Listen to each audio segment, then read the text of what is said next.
presented by Dharma Recording Studio.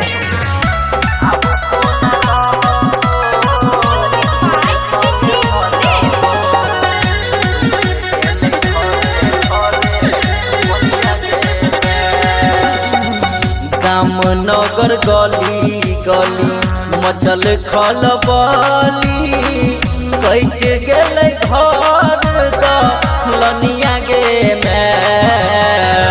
गाम नगर गली गली मचल खलबली कैट गेल घर दलनिया गे आब कोना रहबो तोरे संगे फासबो घुसे गेले घरे घरे पनिया गे आब कोना रहबो तोरे संगे फसबो घुसे गेले घरे घरे पनिया गे Singing by Dharminder Saxena.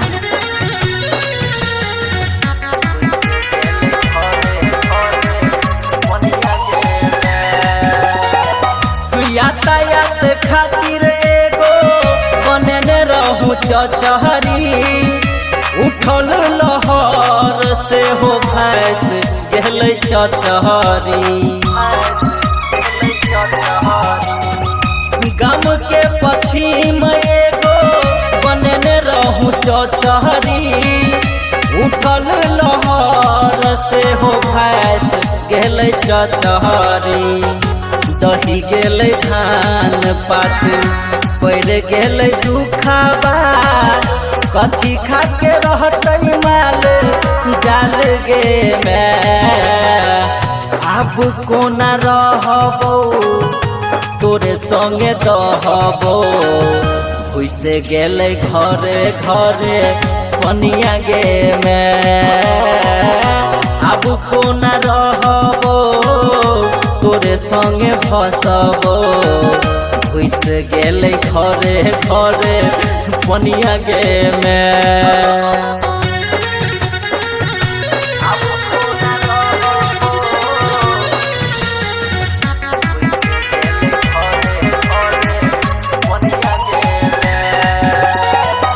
ऊपर आसमान नीचे कोहसी बलान गे जिला मधुबनी के काने छै किसान गे माँ गई राइटर रमेश ललित छही परेशान गे जिला सुपौल के काने छै किसान गे करे छौनी होला